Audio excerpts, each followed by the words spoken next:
Welcome everyone to another exciting episode of Positively Trek. I'm just one of your hosts, Dan Gunther, and with me, as he is always, or at least for most of the episode today, is Bruce Gibson. Bruce, how are you doing today? I try my best to be here all the time, even if it's not all the time.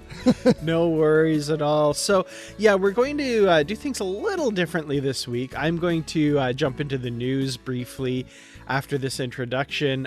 Bruce is going to duck out for a few minutes, but he will be back to talk about the exciting episode this week of Star Trek Strange New Worlds, Ghosts of Illyria. And I gotta say, Bruce, I am so excited to hear your thoughts on this episode in particular. So yeah, I'll jump into the news right away, and Bruce, you'll be right back and we'll talk about this episode. I'm so excited. Yep, I'm going to beam out and then beam back in.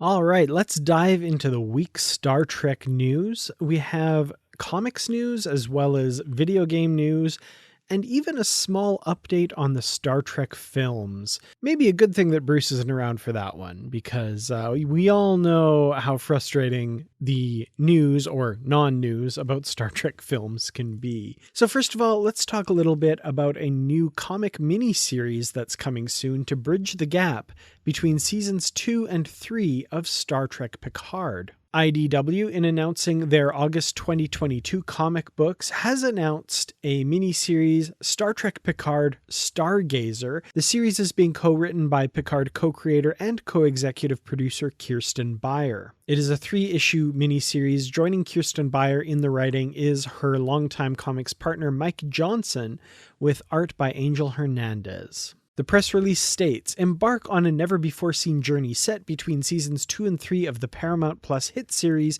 Star Trek Picard. After a tantalizing offer to return among the stars arises, Captain Jean-Luc Picard takes to the bridge of the USS Stargazer. But when trouble rears its head on a once peaceful pre-warp planet from his past, Picard enlists the help of an old friend. So it sounds pretty interesting. I note in this press release they say Captain Jean-Luc Picard. That's interesting given that we know that he has attained the rank of Admiral. I'm wondering if he will actually follow in Kirk's footsteps and take a reduction in rank to Captain in order to command the Stargazer, or if it's simply that he has the title of captain when he's in command of the ship. So not sure what they're going with there, but will be interesting to find out when it comes out. Like I said, the first issue is due out in August. Moving on now to video game news, we have our first look at the new Star Trek Prodigy video game, Supernova. Entering coordinates. Setting a new course. Stay alert down there, cadets. Where are we? Hello? Anyone there? Please be nice. Please be nice. Please be nice. Watchers! But it can't be. Just call me Mr. Plantastic. We've got to move fast, or that supernova will blow us all to the Gamma Quadrant. Let's go.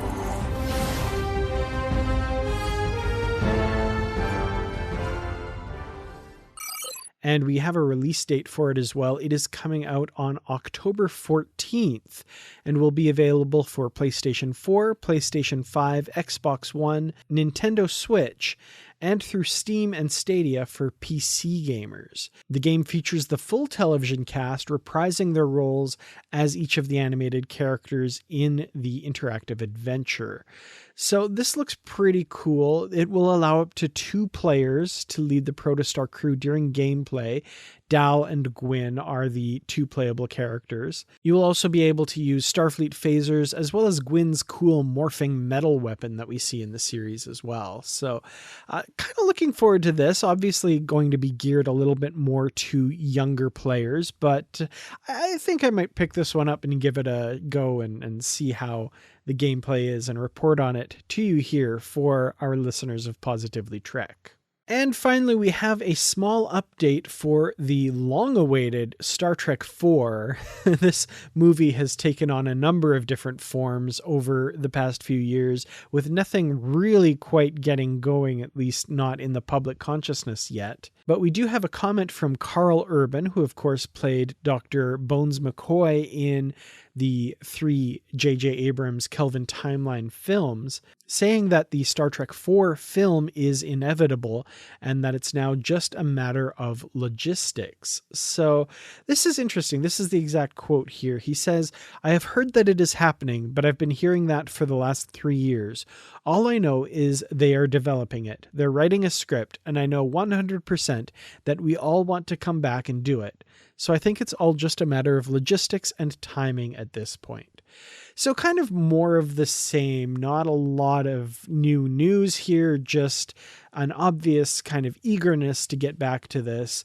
Karl Urban, I think, is one of the best parts of that Kelvin Timeline cast. His portrayal of Dr. McCoy is definitely one of the highlights of those last 3 films. I look forward to seeing him reprise the role again, along with his Kelvin Timeline co-stars. Here's hoping this eventually comes to fruition. I would definitely enjoy another Kelvin Timeline film. They're not, like I've said in the past, my favorite part of the Star Trek universe, but I'm still curious to see if there are further adventures for these characters in that form.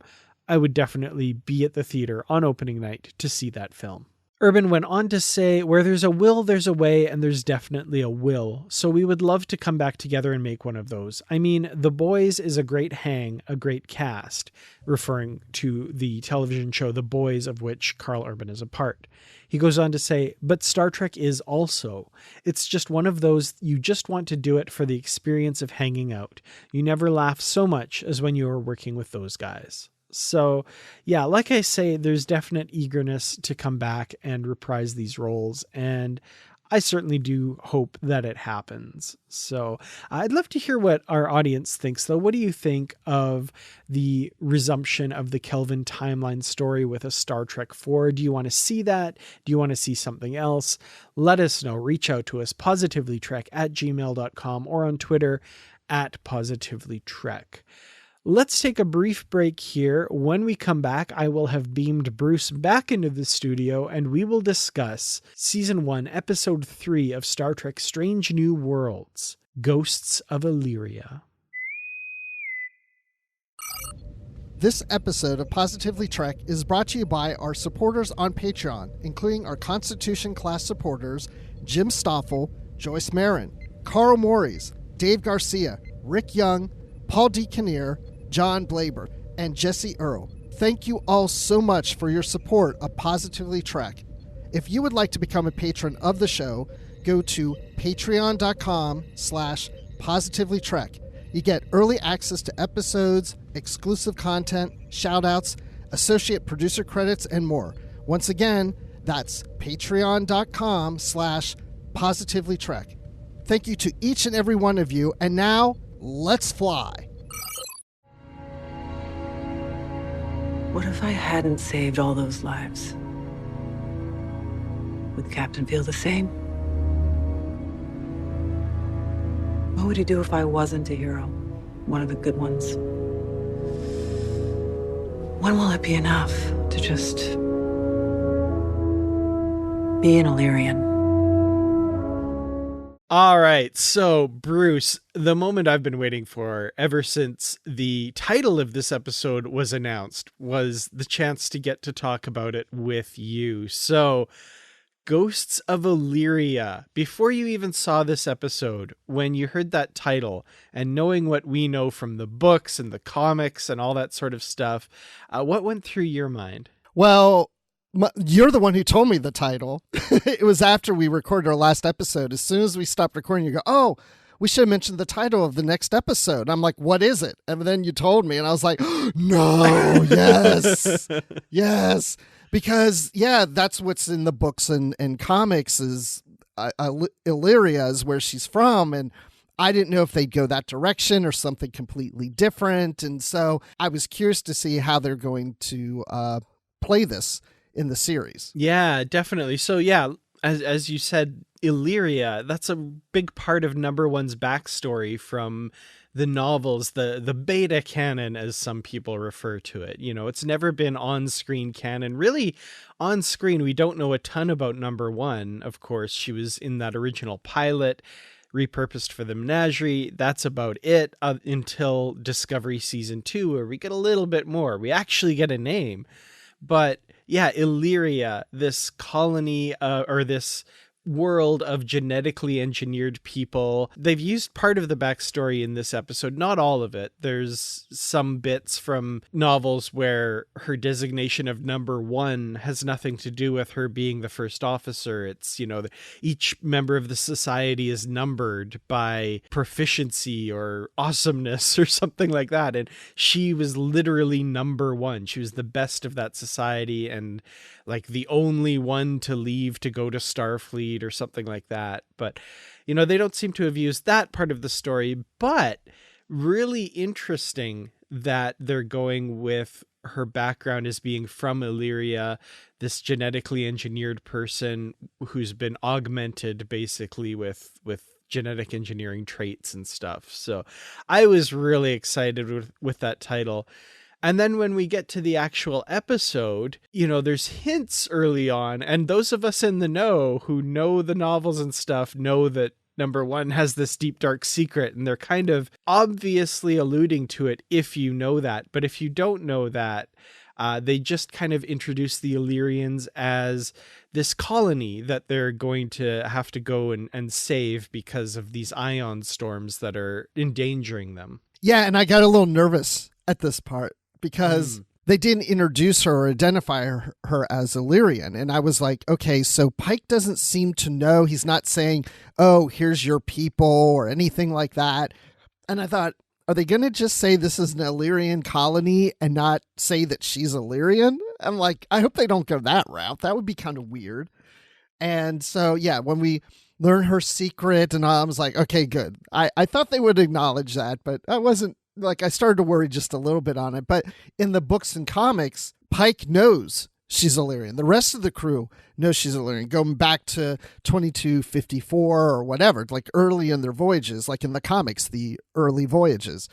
And so I thought it was interesting in this case that they're saying that she served for, you know, going on whatever it is, 7 years or something like this point, or maybe a little less. But anyway, that they don't know she's Illyrian. That's been the secret this whole time.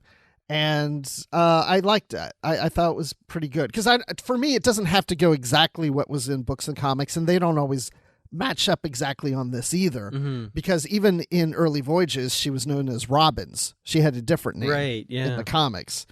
So, you know, and then the whole concept in the novels and the comics is that her name is unpronounceable, and that's why she goes by number one, like you say, because of her ranking, and that's why she chose the name Una, because it means one. I don't know about the whole name thing, if they're going to address that later as why she calls herself Una. Mm-hmm. I'm interested to see if they'll do that in a future episode. Yeah, for sure.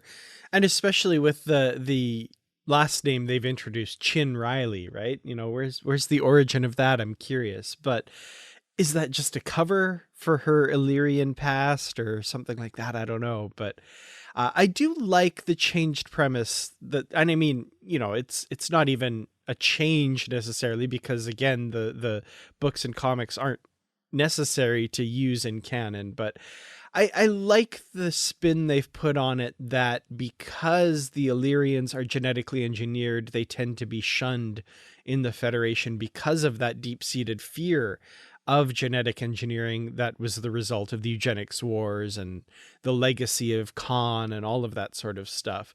So to use that backstory and kind of spin it into that, I thought was really fascinating. And the reasons why she's kept that a secret make a lot of sense based on what we've seen of the Federation's attitude towards genetic engineering in subsequent series, previous series. I'm not sure how to say it because they take place afterwards, but came out years ago. So, you know, prequels, man, they mess up my tenses.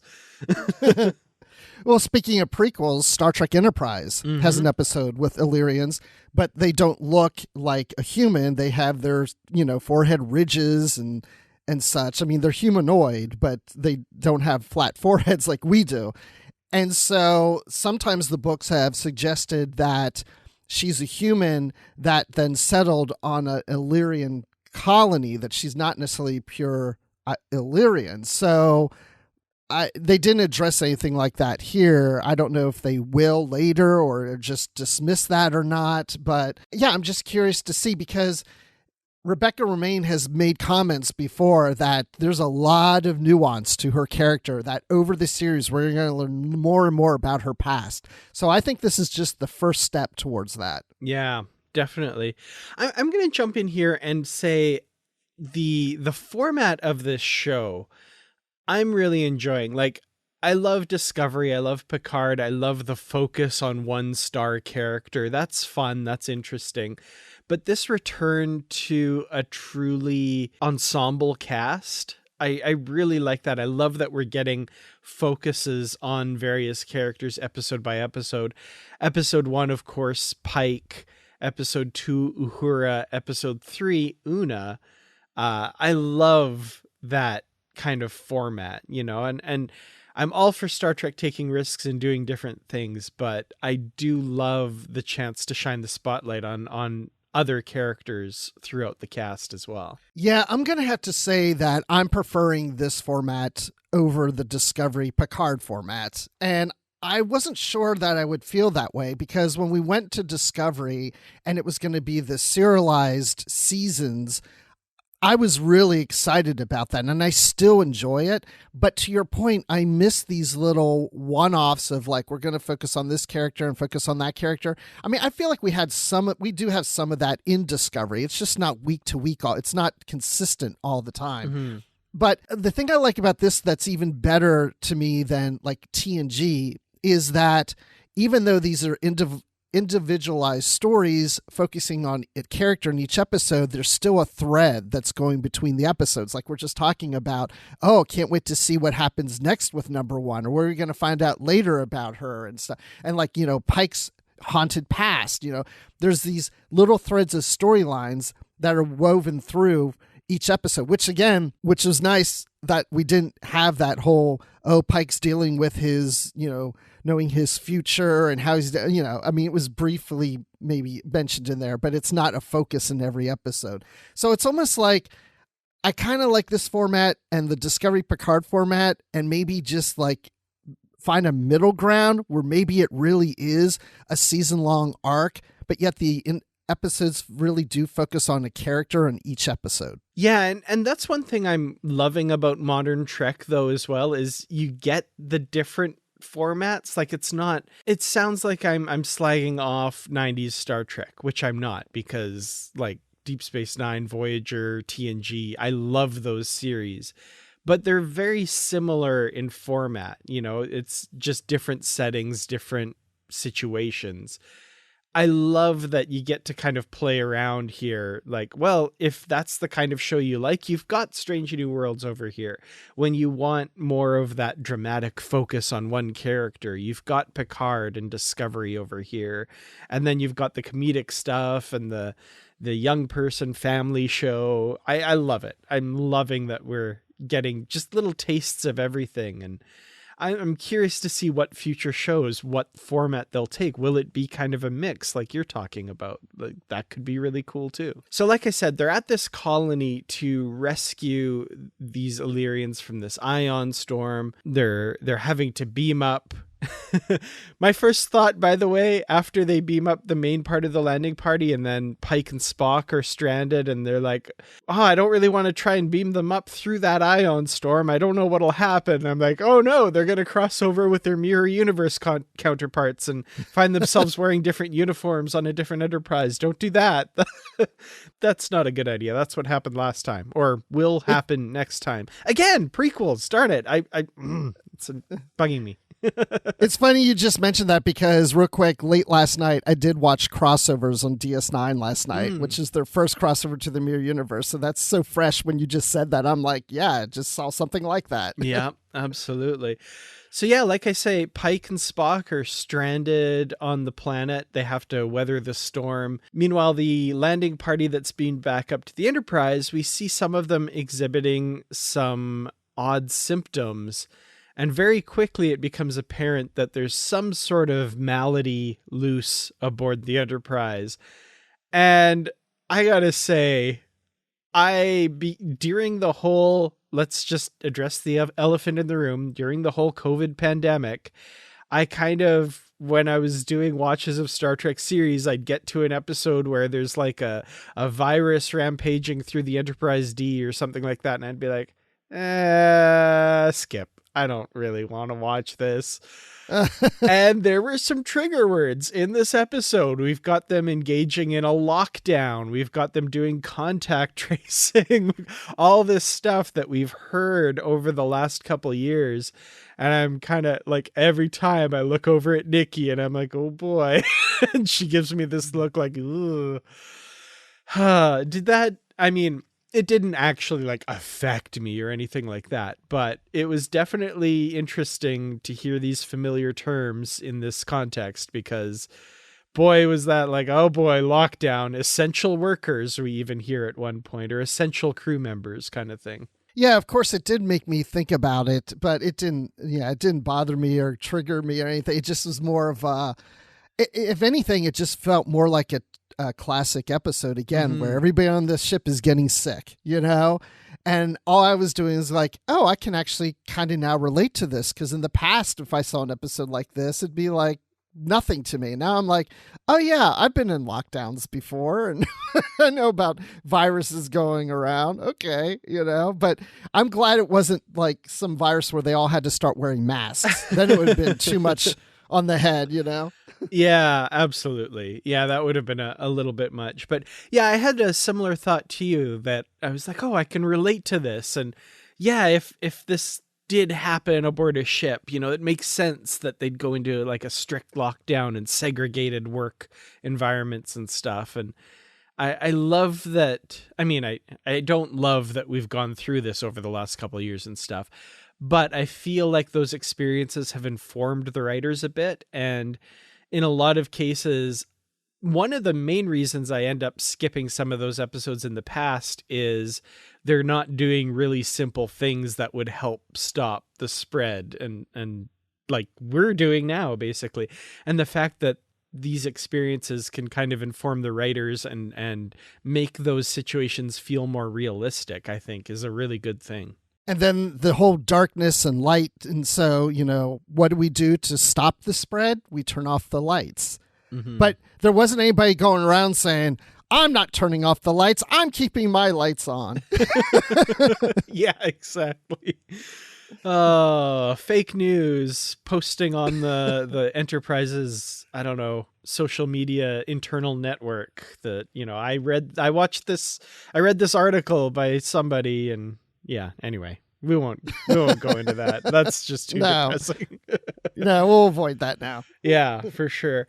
Well, yeah, so we find out this was kind of interesting, and the characteristics of this sickness, this virus, that it's carried on beams of light. I thought that was interesting. It kind of, my brain doesn't really figure it out if I think too hard about it, because I don't know how that would work at all. But as a premise, that's kind of interesting. I thought that was kind of cool. Yeah, I like how Uhura's roommates are, they have a simulation of light in their room and she tells them to turn it off. And hey, we need the light. And yeah, and they're all burnt because of that. Yeah. Oh, that was kind of terrifying. Yeah. Yeah, it's almost like this drug, It's like I can't get enough of it, and how Una tears her tunic, to get closer to the light, get more on her skin, and everybody's just like leaning into the light. And then I started to really worry when, was it La'an leaned into the light? Then it's because she wasn't down on the away team or the landing party. And so it's like, oh no, it's spreading. Mm-hmm. But I thought it was, I like the idea of how Uhura was protected because she was in darkness at the time that it hit her quarters, and so it affected her roommates and not her. Yeah, that was interesting, and that of course is that first clue that how it spread and stuff. This episode felt, and I mean I know that's the thing they're going for. This felt very TOS to me. Like, I don't know, something about the crew members and, you know, the one crew member, the first one we see affected, who smashes his head through the equipment locker to get closer to the light. It felt like, I don't know, like the Man Trap or something, where somebody's seeing a crew member act weird, or the Naked Time or something like that. I really got TOS vibes from this episode. Because, yeah, when you watch the original series, there's sometimes in episodes where things are kind of done a little over the top, you know, where people scream a little, maybe too much about something or freak out a little too much. And so when that crewman crashes his head through that, it's like, it reminded me of that. It was just like this, whoa, that's extreme. You know, Yeah. It had that kind of feel to it. And also the scene with Una in her quarters, there's something about the music where it's just like eerie, weird things are happening. It reminded me of some of those quieter moments in TOS where something weird is going on. And that's one thing I always thought TOS did really well, was it's a slower pace, right? Like, it's from an era where television was slower. So you kind of linger on those moments and examine the weirdness of it. And I felt like that scene in particular kind of emulated that style. Yeah, it does. It definitely does have that TOS feel through all these episodes. And yeah, especially this one, it's just that pacing, like I was talking about before. It's not slow. It's just, it's got a nice pacing. Yeah, it's taking its to these time. episodes. Yeah, it's Yeah. giving the episode a chance to breathe kind of thing. Yeah, because again, it's one of those, we have the B storyline and the A storyline type of situation because we have Pike and Spock on the planet, but then when we have everything else going on the ship, you know, the other series like Discovery and Picard, there's multiple storylines. So, you know, and they're woven in through episode to episode. So you're jumping to this, then to that, then to this other one, to this other one and stuff. Where this, it's like, it's all self-contained and you're just focusing on one and a little bit on the other. So you have maybe a little more time and not as much of a rush to get through. Yeah, absolutely. Well, let's jump down to the planet and Pike and Spock, because there's some interesting stuff going on here. They're trapped because of the storm. They have to find shelter. Meanwhile, they're also kind of investigating the history of the colony and seeing what the heck happened. The Illyrians of this colony apparently wanted to join the Federation, and because of the Federation's ban on genetic engineering, they were kind of trying to ungenetically engineer themselves.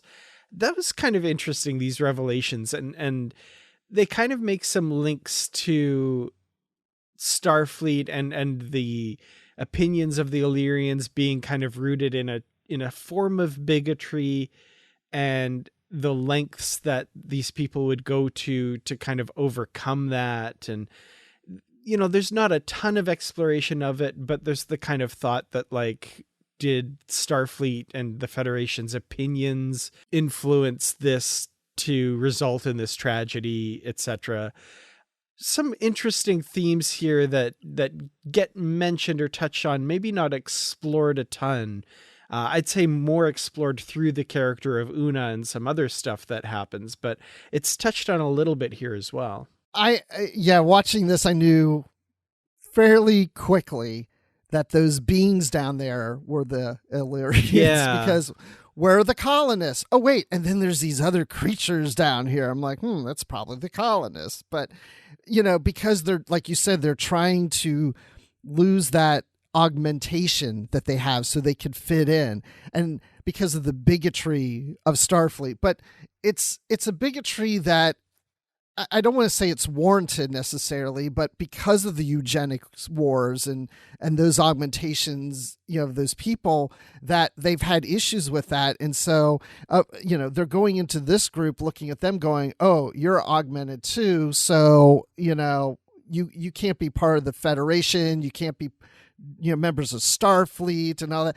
instead of getting to really know who they are, right? It's just they're looking at this, oh, well, you're like this, so you are that. But that's not it. You got to know them. And it's wrong for the Illyrians to say, well, then we'll conform to you.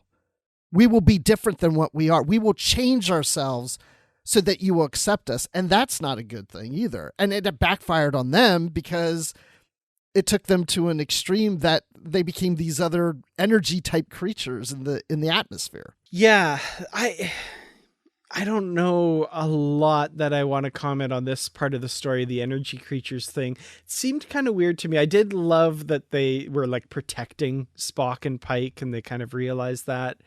The whole changing into the energy creatures felt very hand wavy. I'm like, how did that happen? What's going? But it's interesting for sure. The whole Illyrian thing, there's some stuff with Una that I definitely want to talk about because there's some interesting stuff there. We've got her kind of saving the crew basically because, and a little bit of techno babble stuff here, medical babble, I guess. I don't know. But La'an is trying to overload the warp core because she'll get lots of light, and Una stops her and absorbs a bunch of radiation, and there's this whole thing where she doesn't have antibodies that can be used to cure this, but it creates a sympathetic something in La'an when she saves her, and La'an now carries antibodies that can be used. Convenient, but okay. I guess that makes sense, sort of. As Chapel says, she knows she's good at her job, and that's a good enough explanation, I guess. I had a flash of Kirk saying to McCoy, Bones, what are you doing with that tribble? Yes. Thank you. It's funny because I remembered that earlier in the episode. So Star Trek Into Darkness, they were experimenting with Khan's blood, and it literally basically came down to, oh no, Kirk died. Khan has super blood. Hey, let's inject Kirk with Khan's blood. Yay, he's alive again, which is ridiculous. And earlier in the episode, Una says, like, can't you just use my blood to cure the Enterprise crew? And M'Benga's like, no, it doesn't work that way. And I was like, thank you for different reasons here. But I was still thinking, like, could you tell the writers of Star Trek Into Darkness that, please? Well, it doesn't work here because it's a different timeline, right? Exactly. The laws of physics are different. Oh, man. That was funny, though. But it's funny that our brains both went to there because, I was thinking of Khan's super blood as well. Well, and then thinking about La'an, I love it when she and Una are fighting because La'an's in red, and it made me think how Khan was wearing red in Space Seed, the same type of uniform, and having a battle, a fight like that with Kirk. So they took me to that. But also, when we find out that the Illyrians are augmented and number one I thought, oh, that's why La'an has a somewhat close relationship with Una because they have this thing in common. But then I was surprised to find out that La'an didn't know that about number one. And she even said, why did you keep it a secret from me? I mean, I've gone through all kinds of discriminatory experiences in my life and have been picked on and stuff. And that's something that we could have related to and you could have helped me with, and you held that back. You call me your friend? Yeah. I like that scene. Absolutely. Because, of course, as people listening probably know, but maybe didn't make the connection, of course, La'an Noonien Singh is a direct descendant and confirmed in this episode of Khan Noonien Singh. So during that fight scene, I actually found myself wondering, like, is La'an maybe not necessarily augmented, but has she carried some of those genes down? Is she, a bit of a superhuman? When the fight is happening, I was like, are they fairly evenly matched? I think it comes out pretty quickly that no, they're not. And number one, just like that one punch knockout, it's like, oh, okay, she was holding back, and now she's like, okay, no, I'm putting you out now. She's pretty formidable, and we also see her just like throw Hemmer over her shoulder, one-armed, and walking down the corridor, not even like breaking a sweat. It's like, whoa, okay. She's capable of a lot more than we realized here. Yeah, I mean, I loved seeing that. I don't recall her having that kind of strength, though, in the novels and comics. I don't remember that, so I wasn't expecting that. Mm-hmm. So I was like, oh, wow, okay, she's got this kind of strength. That's interesting. So again, I'd like to see how that plays out in future episodes. Yeah, and I love that. Like, how are you carrying him like that? Never mind that now. And just like throws him on the bio bed. And yeah, that was interesting. Because when she picked him up, I was like, wait, does she have super strength? Because that was just too easy. But then it was like, as she's walking down the corridor, I'm like, oh yeah, look at that strut. Like, yeah, I got this. Yeah, that was great. So La'an has this reaction to number one where, you know, she yells at her for being an augment, the thing that she's been mocked for her entire life. And it's a jarring interaction between the two of them because, as we know, they were friends from a long time back, and number one was a mentor to her. And in that kind of wrap-up scene we get at the end, it's really interesting that, you know, do you want me to say it was because of the sickness? Well, it was, and it wasn't. Like, there's real feelings there. And I like that they actually confront those and they don't just write it off as like, oh, I was delirious. That was crazy. No, there's real kind of prejudices and real issues to kind of work out there. I really appreciated that. Yeah, because that makes good drama, right? It's like we can't have everybody be perfect. That's something the writers have complained about when they were doing TNG and Roddenberry one. Well, they all got along, and it's like, but you have to. You're still human, right? There's still going to be some conflict. You're still going to have some. I hate to say it, but there's always going to be bigotry, you know. And it's like, even though bigotry is something that has been addressed and conquered in Earth with each other, there's a new type of bigotry, right? You know, and it doesn't necessarily even have to be a violent bigotry or anything, but it's just, you know, anytime you introduce a different group of people, both groups may, you know, have opinions on each other and such. And I don't know, I'm kind of just like spewing things now. I don't even know why I'm talking about this right now, but it's like, you know, it's like when Spock and Pike are down on the planet and they see these energy beings, they just assume that they're dangerous. You know, they just assume they're the ones who attacked the colonists, but they are like, it's that Star Trek message of really getting to know each other. The Starfleet and the Federation need to get to know who the Illyrians are, and the prejudice and the bigotry that La'an went through in her life being an augment. It's like, just get to know her. Not every augment is the same. Mm-hmm. There's also an interesting point made by Una at the end, and Pike kind of goes to bat for Una when he finds out, when she tells him that she's Illyrian and that she lied about her genetic status to get into Starfleet. And Pike says, you know, when Starfleet finds out, let me handle that and all this stuff. I love that there's a wrap up after that where Una says, you know, oh, I'm one of the good ones. I saved the ship, so I'm worth fighting for. But what if I hadn't? What if I was just an Illyrian? Would I be worth fighting for then? When will it be enough to just be? You know, and I thought that was really fascinating. And it's one of those things where Pike is doing a good thing. He's going to bat for her, but maybe doesn't quite realize that the way he's saying it is like, oh, like she said, you're one of the good ones, you know? So yeah, we'll fight for you. But I guess that's where it starts. But at the same time, it can feel a little patronizing, I guess. Yeah, I can see that. I hadn't thought about it, but I do like how Pike does address it with her, that he's keeping her on board because of not what she is, but who she is. Again, he knows who she is, so he's not judging her on what she is. He's judging her on what he knows her to be, who she is, right? And that is the spark that they can send to the Federation and say, here's an example of something good. Right? Let's get to know these people better. Yeah. Well, the final thing that we have to talk about with the story, of course, is the fact that this virus got aboard the ship it got through the biofilters because the medical transporter in sickbay hadn't been upgraded. Dr. M'Benga had refused to allow it to be upgraded when they were in space dock. And we get this great scene between Una and M'Benga where she confronts him about this.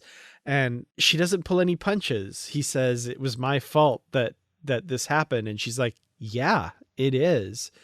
And it's revealed that being kept in the transporter buffer is his terminally ill daughter, who he's trying to find a cure for.